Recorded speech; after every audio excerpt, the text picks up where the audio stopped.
2024 সালের জুলাই মাস বাংলাদেশের ইতিহাসে এক নতুন অধ্যায়ের সূচনা।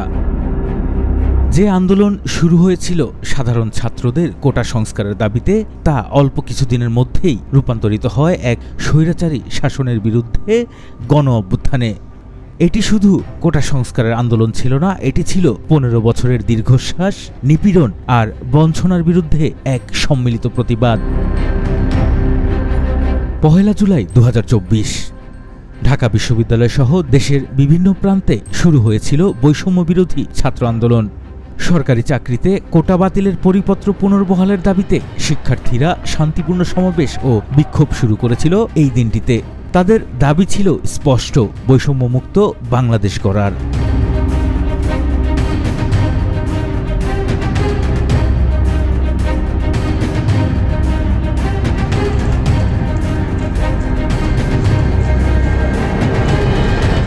জুলাই 2024 রংপুরের বেগম রোকেয়া বিশ্ববিদ্যালয়ের মেধাবী শিক্ষার্থী আবু সাঈদকে প্রকাশ্যে গুলি করে হত্যা করা হয়েছিল সেদিন। এই পাশবিক ঘটনা যেন আগুনের স্ফুলিঙ্গ ছড়িয়ে দিয়েছিল সারা দেশে। শান্তিপূর্ণ আন্দোলন রূপ নিয়েছিল তীব্র প্রতিরোধে।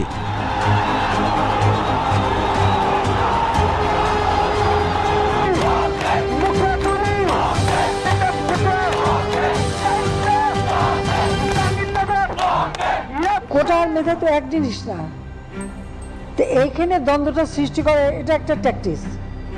তার মানে কি মুক্তিযোদ্ধার সন্তান নাতিপুতিরা কেউ মেধাবী না, যত রাজাকারের বাচ্চারা নাতিপুতি হলো মেধাবী, তাই না?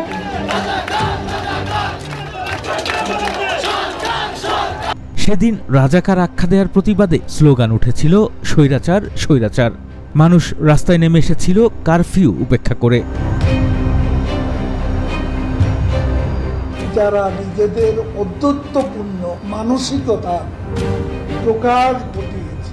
মূলত 15 জুলাই থেকে আন্দোলন সহিংস রূপ নিয়েছিল। ঢাকা, চট্টগ্রাম, রাজশাহী সহ দেশের প্রতিটি প্রান্তে ছড়িয়ে পড়েছিল ছাত্র জনতার প্রতিরোধ। পুলিশ ও প্রশাসনের নির্মম দমনপীড়ন সত্ত্বেও আন্দোলন থামেনি সেদিন। ইন্টারনেট সেবা বন্ধ করে দেয়া হয়েছিল, কিন্তু সাধারণ মানুষ বিভিন্ন উপায়ে খবর আদান প্রদান করা শুরু করেছিল। আহতদের জন্য তৈরি হয়েছিল অস্থায়ী চিকিৎসা কেন্দ্র। এই সময়টিকে কেউ কেউ অবশ্য জুলাই গণহত্যা বলেও উল্লেখ করেন।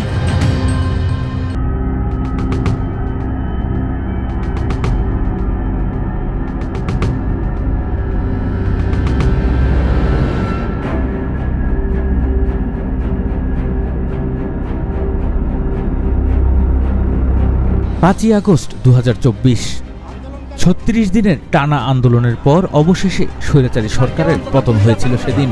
আমি আমার মাতৃত্ব থেকে আমি আমার সন্তানদের জন্য আমি এখানে আসছি, আর একটি সন্তানেরও আমরা লাশ দেখতে চাই না। আমার একটি সন্তান। তৎকালীন প্রধানমন্ত্রী শেখ হাসিনা দেশ ছেড়ে পালিয়ে গিয়েছিল এই দিনটিতেই। তখন সারা দেশে নেমে এসেছিল বিজয়ের আনন্দ।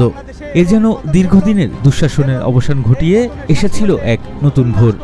অতঃপর ডক্টর ইউনূসের নেতৃত্বে গঠিত হয়েছিল অন্তর্বর্তীকালীন সরকার।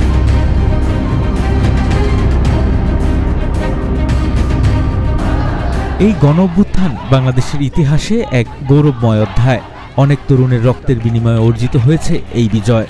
আবু সাঈদ, মীর মুগ্ধ সহ শত শত শহীদ তাদের জীবন উৎসর্গ করেছেন একটি বৈষম্যহীন ও গণতান্ত্রিক বাংলাদেশের জন্য। তাদের আত্মত্যাগ আমাদের স্মরণ করিয়ে দেয় অন্যায়ের বিরুদ্ধে রুখে দাঁড়ানো কতটা জরুরি। এই জুলাই গণ অভ্যুত্থান শুধু একটি ঐতিহাসিক ঘটনা নয়, এটি একটি জাতির সম্মিলিত স্বপ্ন ও সংগ্রামের প্রতিচ্ছবি, যা আগামী প্রজন্মকে অনুপ্রেরণা যোগাবে। এই গল্প শুধু প্রতিরোধের নয়, এই গল্প স্বপ্নের, এই গল্প নতুন বাংলাদেশের।